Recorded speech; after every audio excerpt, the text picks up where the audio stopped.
What are you looking at?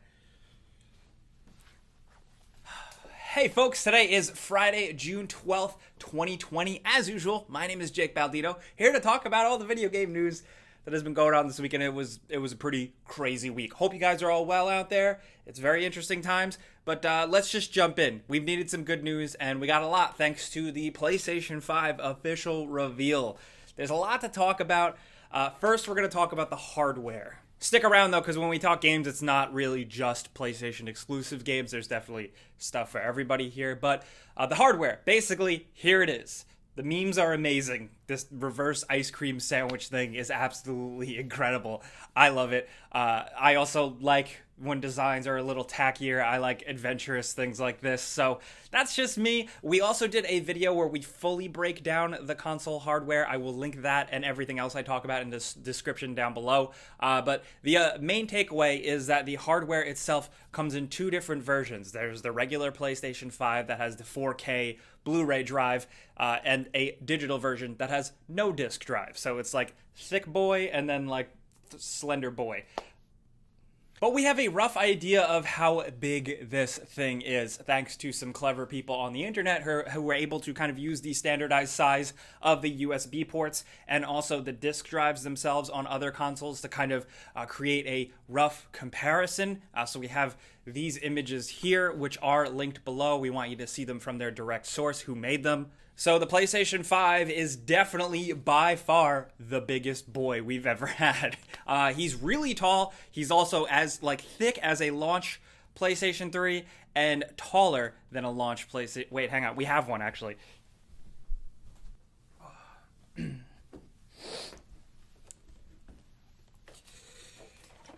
This is a launch PS3 for those of you youngins who might not remember this or had the money to freaking shell out for one of these overpriced things. Tom, this is Tom's. Thanks for leaving this here, dude. It's bigger than this. It's like,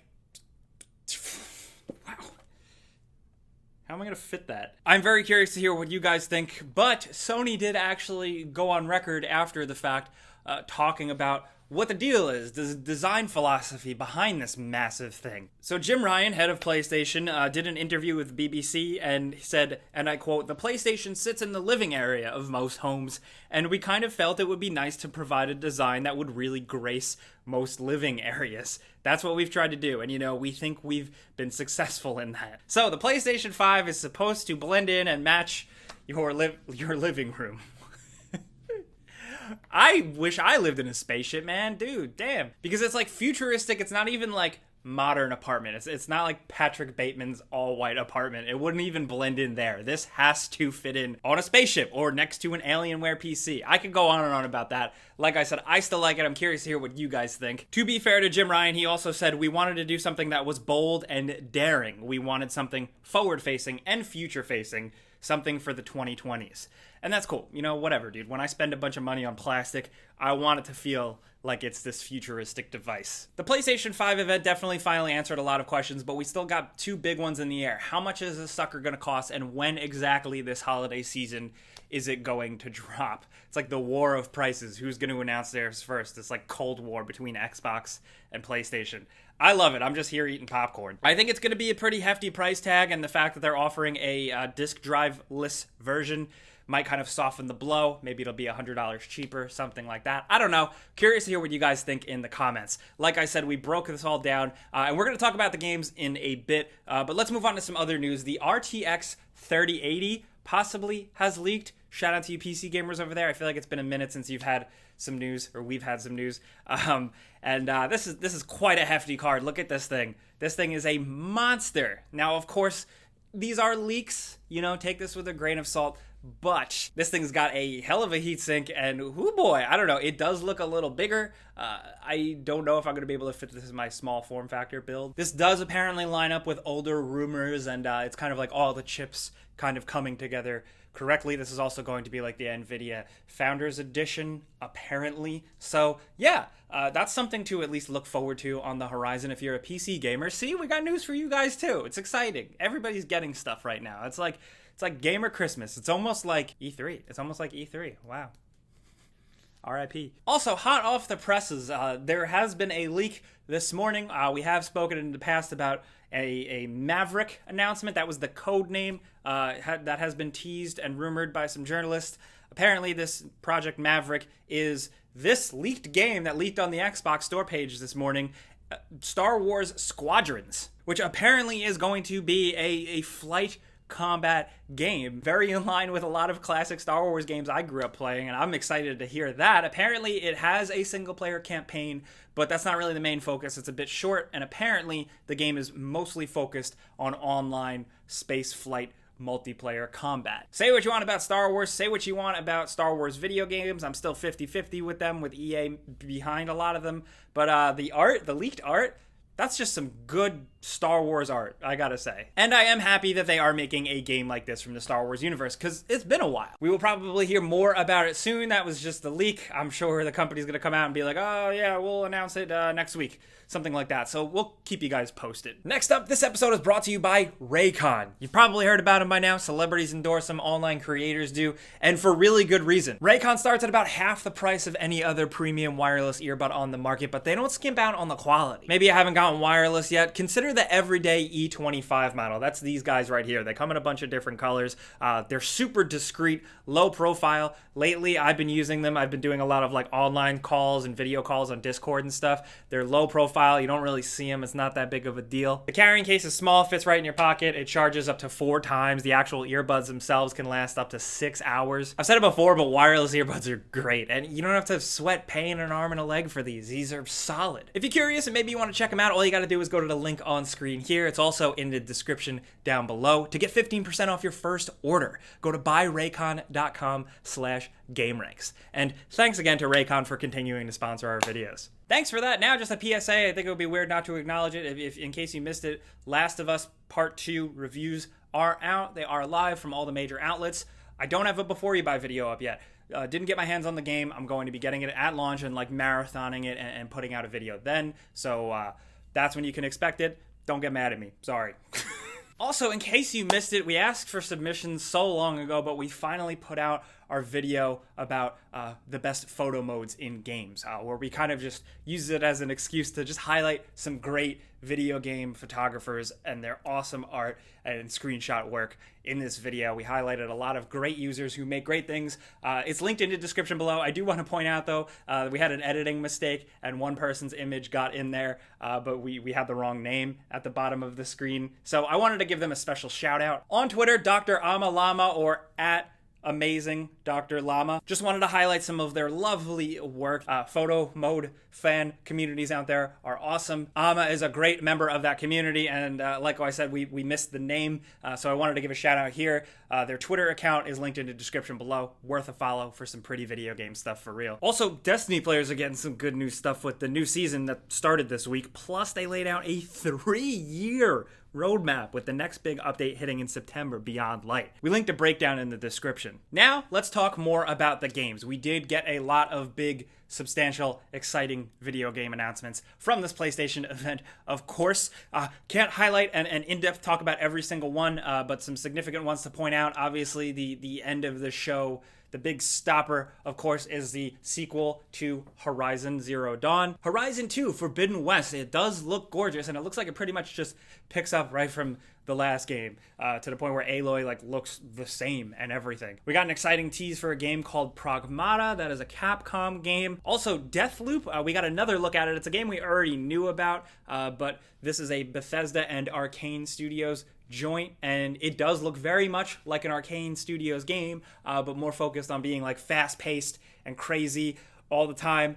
I'm really into it. I really like what they're doing here, and I can't wait to see more, just how they take that very Dishonored, very Prey formula and apply it to a new context. Demon's Souls is getting a full remake, and it looks absolutely freaking incredible. This is the one that Blue Point Games has been working on, and they do a great job. They did Shadow of the Colossus, stuff like that, so it's in good hands. It's pretty incredible. I'm really excited for like the hardcore Dark Souls fans. I do remember trying to play this one on PS3 back in the day, but I also was hoping for Blue Point to be doing something else. I feel like the From Software games should be kind of preserved in time and left how they are, but I don't know. Ratchet and Clank Rift Apart looks like a great demonstration of game worlds being able to be loaded in extremely fast. You saw them jumping through different portals into different dimensions at a rapid pace. It was so incredible. Also, this was a big surprise for me. I didn't expect anything this soon. Spider-Man Miles Morales, which essentially picks up Miles Morales' story from the end of Spider-Man PS4, and I think that's really cool. It looks like you get New York City in the wintertime, which is so incredibly exciting. You get to use Miles' very different powers. I am so excited, and I'm curious to see what the deal is with this. They have confirmed this is a standalone game. A lot of people were thinking, it was like an expansion or something like that. I do think it might be more like a spin-off type of thing, because Spider-Man really set up a crazy new story for a sequel, and this is kind of diverging from that. So maybe this is more like an Infamous First Light type of deal. Regardless, I'm excited. That's dropping this holiday. Gran Turismo 7 is a thing, of course, but one thing that really blew me away was Project Athia. This is a Square Enix joint. Apparently, the Final Fantasy team is working on it, and a bunch of different screenwriters from multiple different entertainment industries have been creating this story. It actually made me straight up go, wow, what the hell is that? We have Stray, a game about a cat. We got a look at Ghostwire Tokyo's first gameplay, and it's not at all what I was expecting. I don't know if I'm as excited, to be honest, but it still looks very creative and weird, so I'm still going to play it. Hitman 3 is a thing, and it's kind of going to be like the conclusion of this newer Hitman game trilogy. I'm hoping they can really kind of seal the deal with the story this time, but still, I love Hitman games just for the gameplay. And like I said, we don't have time to touch every single game, but the last one I want to end on is Resident Evil Village, Resident Evil 8, or Village, Resident Evil, or Village, Resident Evil 8.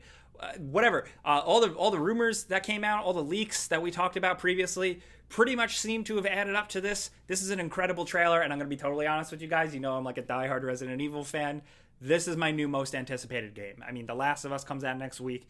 Cyberpunk's right around the corner. Resident Evil Village is in my sights, dude, for the hype train. Because we also got to look at Chris Redfield, and it's like the real Chris Redfield, and he's looking hella thick, but he's looking not all weird like he did at the end of Resident Evil 7. And I'm really curious to see what they're gonna do with this story. All these crazy characters that they flashed in the trailer, and a werewolf.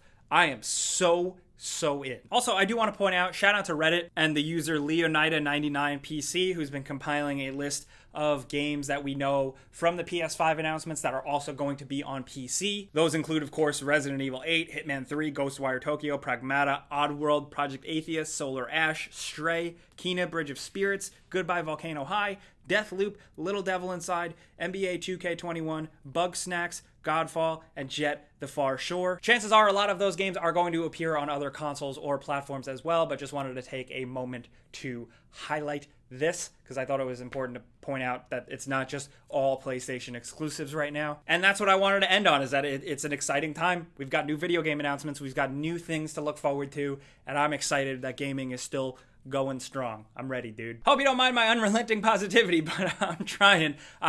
Let's wrap this up, though. Thank you, guys. I do want to do the console giveaway real quick. You know how this goes by now. There's a link in the description below. You click it to sign up. You enter once, then you're entered for good, and then every single week we go in and randomly choose one person to win a free console of their choice. This week's winner is going to be this person right here. Be sure to keep an eye on your inbox, your spam box, stuff like that, because we're going to be reaching out to you to find out how we can send you your free stuff. We've been sending out more emails. Some people haven't responded, so definitely double check. Thank you guys, though. Let's talk about everything. I want to hear what you think about the PlayStation 5 design. Let's leave our console war fanboy stuff at the door. Just what do you think of the design, straight up? Also, of all the games announced, I went nuts. I gushed about Resident Evil. I would love to hear what your most anticipated game is, for real. Definitely let us know all that stuff down in the comments. We'll be down there as much as possible. It does get a little crazy sometimes, so if you want to yell at me directly, find me on Twitter and Instagram at Jake Baldino, or my other YouTube channel, youtube.com/Jake Baldino. But that's it, guys. Thank you for coming around every Friday. I always really appreciate you guys watching us. Right, guys? We'll have them back soon. Anyway, thank you for watching. Clicking the like button does help for real. And subscribing if you're new is also good because we put out videos every single day. But as always, thanks for watching. I'll see you guys next time. Pizza's on me.